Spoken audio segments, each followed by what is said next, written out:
Hey, Mama. Welcome back to the Grace-Filled Mom Show, where we keep it real about mom life, productivity, and finding peace in the chaos. I'm Hillary, and today we're diving into something that has completely transformed how I navigate my days as a mom, embracing daily rhythms over rigid routines. If you're feeling overwhelmed by schedules that never quite fit your family's unpredictable life, this episode is for you. Because let's be honest, kids don't come with manuals and every day looks different. So how do we find structure without stress? That's what I'm sharing today. Welcome to the Grace-Filled Mom Show. Hey, Mama friend, and welcome to the Grace-Filled Mom Show, where we're all about real talk on motherhood, faith, and finding grace in the messy middle. I'm Hillary, your host, fellow mama, and Bible-believing bestie. Each week, we'll chat about renewing our minds, navigating the highs and lows of mom life, and staying rooted in truth, even when the dishes are piled high and the toddler is melting down. So grab your favorite drink, get comfy, and let's dive in. Why rigid routines can feel like a trap for moms. Maybe you've tried setting a strict routine, timed naps, snack times, play times, but life just doesn't cooperate. One kid's cranky, the toddler skips their nap, a surprise visitor drops by, or the house is a mess. Trying to stick to rigid schedules can leave us feeling like failures or like we're constantly behind. Routines often create pressure and guilt when things don't go according to plan. And moms don't need more guilt. We need more grace. As a type A person that loves a good routine, I've still so been there. Mom life tends to throw a wrench in even our best laid plans. What's the difference? Daily rhythms are flexible patterns or flows you follow throughout the day.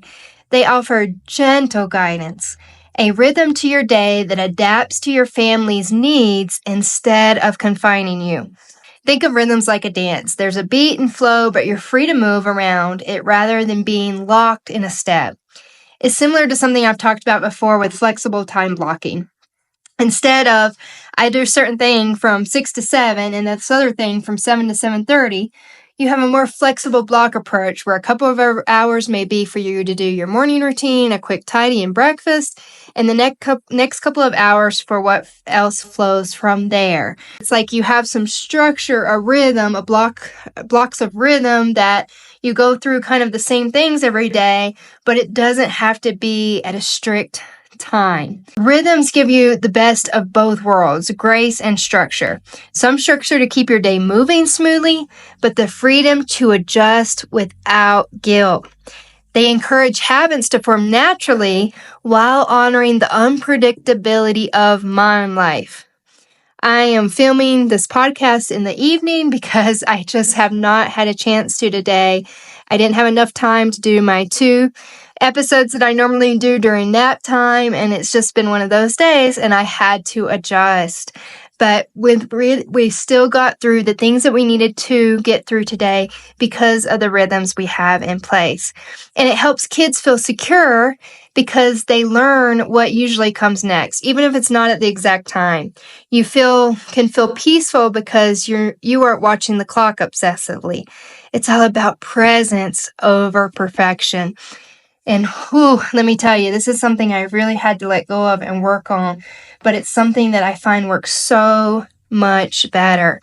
So what are some practical daily rhythms you can try tomorrow? In the morning, you could start with a quiet moment, prayer, journaling, your favorite beverage, breakfast and family connection time. Then you can move into gentle tidying or one small household task as it feels natural. Then into independent or free play for your kids while you prep the day. The midday could look like lunch together when possible, flexible rest or nap time, or quiet time for kids, outdoor movement or fresh air, a walk or backyard play. As our daughter's nap time has changed, we now have lunch before instead of after her nap. We used to do it after her nap, but I don't want her directly to go lie down after eating, so we've had to form a new rhythm of an indoor-outdoor walk after lunch, and it helps her nap so much better. The evening could look like dinner prep and family meal, unwind with reading, family chats, or simple games. And a bedtime rhythm could look like bath, pajamas, story, prayer, all with the timing being a little bit flexible. Of course, we don't want our kids going a lot later to bed than they should or everything, but it's a flow. It's a flow. We know mom life happens. And having a weekly reset rhythm like meal prep, laundry catch up, planning when you have time, that lets go of the pressure. I do a reset routine every week. The day can change to whatever day that I need it to be, but it has been so life-giving to me because it's a day that I do a deeper clean of the house, checking in the fridge to see what kind of food we have for meals that week, extra laundry like bedding and blankets and towels and those kind of things. And also I do some of my week planning and work planning, and it just makes the week flow so much easier. And so that's a rhythm that I've set up to do at least once a week. Here are some tips for creating your own rhythms. Tune into your family's natural energy and flow.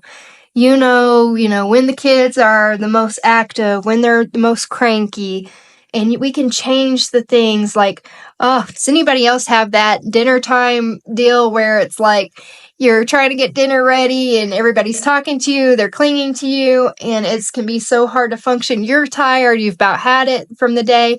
When you have spaces of time that things like that happen, we can prepare ahead and have a little, maybe it's an activity box that's great for independent play that we only put out during that time.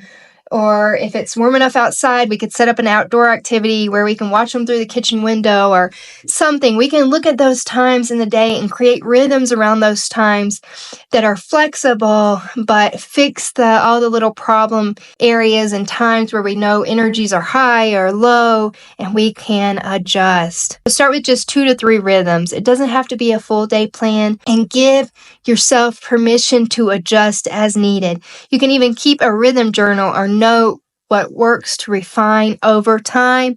And we know, I talk about this all the time. I know you're probably already getting tired of me saying it, but motherhood is so seasonal and stuff can change so fast, especially if you're in the life of littles, because they grow so fast. And it's like by the time you have one thing figured out and one routine that really works, they've hit another developmental leap or something has changed and it's time to do something else. But that's the great thing about setting up these rhythms.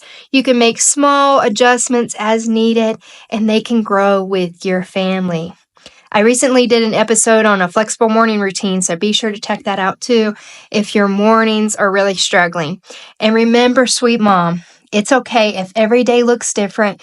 Grace over guilt, that's the rhythm we want to live in. Try one rhythm tomorrow and see how it feels, and I'd love to hear what works for you.